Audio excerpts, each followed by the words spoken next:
Hello everyone, আশা করি তোমরা অনেক ভালো আছো।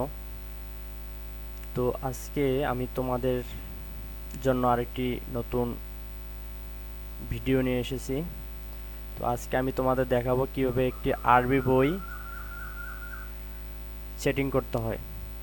তো নর্মাল বই তোমরা সবাই কম বেশি পারো, কিন্তু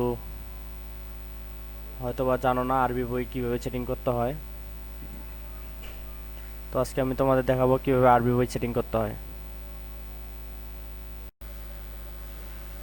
তো আমি তোমাদের বোঝানোর জন্য আমি কিছু পেজ অলরেডি রেডি করে রেখেছি। তো এই পেজগুলো দিয়ে তোমাদের আমি দেখাবো কিভাবে সেটিং করতে হয়।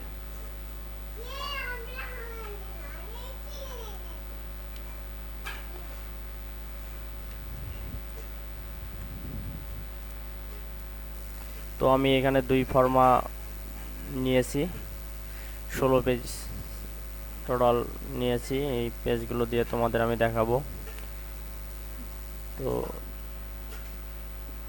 যতগুলো পেজে হোক না কেন, তোমরা যদি আমার এই সূত্রটা ফলো করে তোমরা সেটিং করো, তাহলে যতগুলোই পেজ হোক তোমরা নিজে নিজে সেটিং করতে পারবে। তো আমার প্রথমে যেটা করতে হবে, প্রথমে আমি ডামিটি তৈরি করে নেব। তো আমি 8 পেজে ফরম্যাট ডামিটি তৈরি করে নিচ্ছি। তো এখানে মাঝখানে গ্যাপ দিতে হবে মিনিমাম 8 mm, আর কম দিলেও পারো, সমস্যা নাই। তো আমি 8 mm রাখতেছি, এদিকে 8 mm। তো এরপরে আমাদের যেটা করতে হবে, জিপি মার্ক দিতে হবে।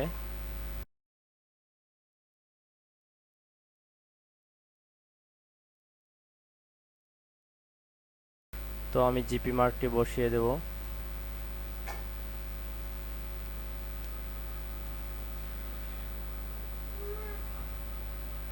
তো আরেকটি কাজ এখনো বাকি আছে। এখানে হচ্ছে আমরা কাটিং মার্কগুলো আগে দিয়ে নেব।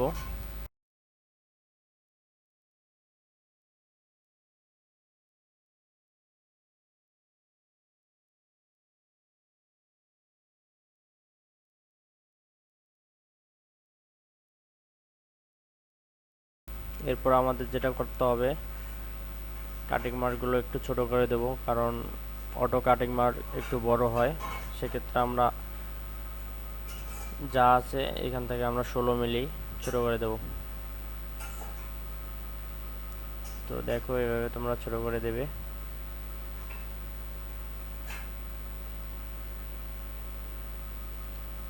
এরপরে আমাদের যেটা করতে হবে সেটা হলো, আমাদের যদি পেজ, আমাদের ছাপা যদি 4 কালার হয় বা 3 কালার হয়, সেক্ষেত্রে আমাদের রেজিস্ট্রেশন মার্ক বসিয়ে নিতে হয়। তো এটা 1 কালার, তো আমার এত কালারের দরকার নেই। তো রেজিস্ট্রেশন মার্ক না দিলেও চলে, এটা 1 কালার যেহেতু। তো আমি বসিয়ে নিচ্ছি তোমাদের দেখানোর জন্য।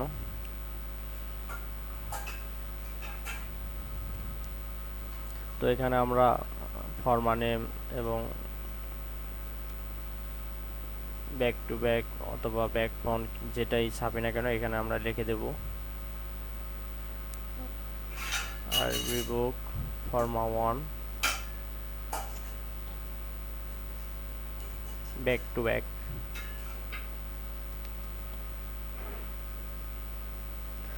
তো আমার মোটামুটি ডামি তৈরি করা হয়ে গেছে। এখন আমি তোমাদের সেটআপটি দেখাবো কিভাবে পেজ সেটআপ করতে হয়।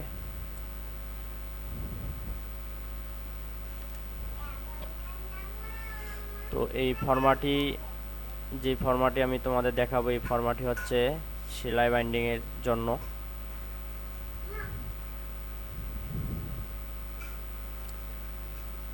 তোমাদের এই ভিডিওটির পরে আমি তোমাদের জন্য আরেকটি সেটিং তৈরি করব, সেটা হচ্ছে পিন বাইন্ডিং কিভাবে করতে হয় আরবি বইয়ের, সে বিষয় নিয়ে আরেকটি ভিডিও তৈরি করব। তোমরা যদি চাও তাহলে।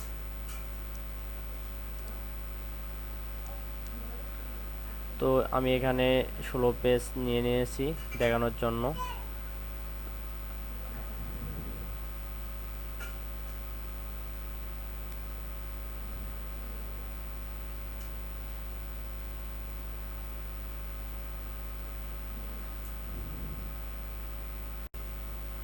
তো এখানে দেখো আমি লাস্ট পেজটি নিয়েছি।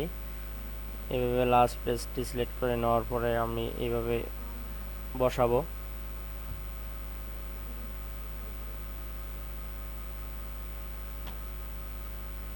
তো এইভাবে আমি লাস্টের থেকে শুরু করে পেজগুলো বসিয়ে দেব। তো এইভাবে দেওয়ার পরে এখানে এই পেজটি 180 ডিগ্রি ঘুরিয়ে দেব। মাথায় মাথায় রাখবো আমরা পেজগুলো, যদি না রাখি তাহলে সেটিংয়ে ভুল হবে। তো এইভাবে নিয়ে আমাদের পেজগুলো ঘুরিয়ে দিতে হবে।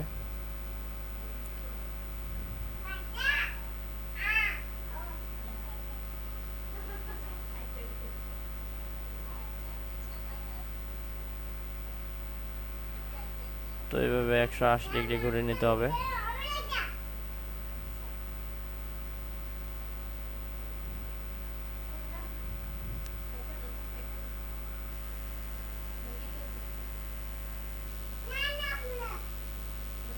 তো আমার মোটামুটি একটি ফর্মা সেটিং করা হয়ে গেছে। তো এভাবেই সাধারণত করতে হয় আরবি বইয়ের ক্ষেত্রে। আমরা সাধারণত যেসব বই করি সেটার বিপরীতে করতে হয় আরবি বইয়ের সেটিং।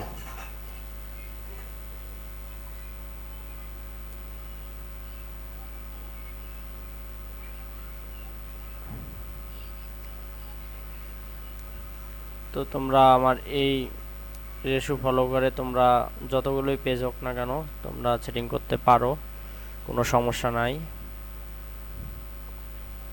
তো আমি তোমাদের জাস্ট 2টি ফর্মা সেটিং করে দেখাবো।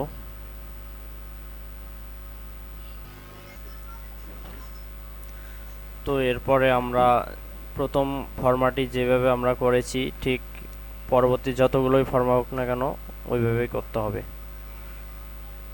নিয়ম একটাই।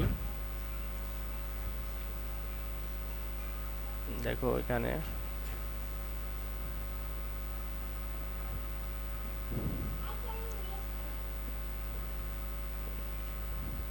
তো এইভাবে আমাদের সেটিং করে নিতে হবে।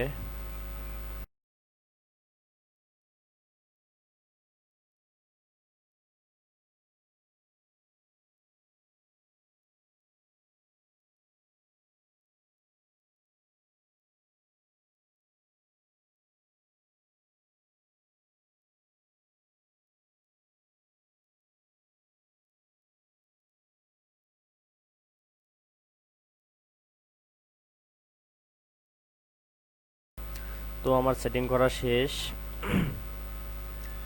দেখো, আর তোমাদের একটি বিষয় মনে রাখতে হবে যেন পেজগুলো মাথায় মাথায় থাকে, নয়তো ছাপা ভুল হয়ে যাবে। তো এই সেটিংটা শুধুমাত্র সেলাই বাইন্ডিংয়ের জন্য।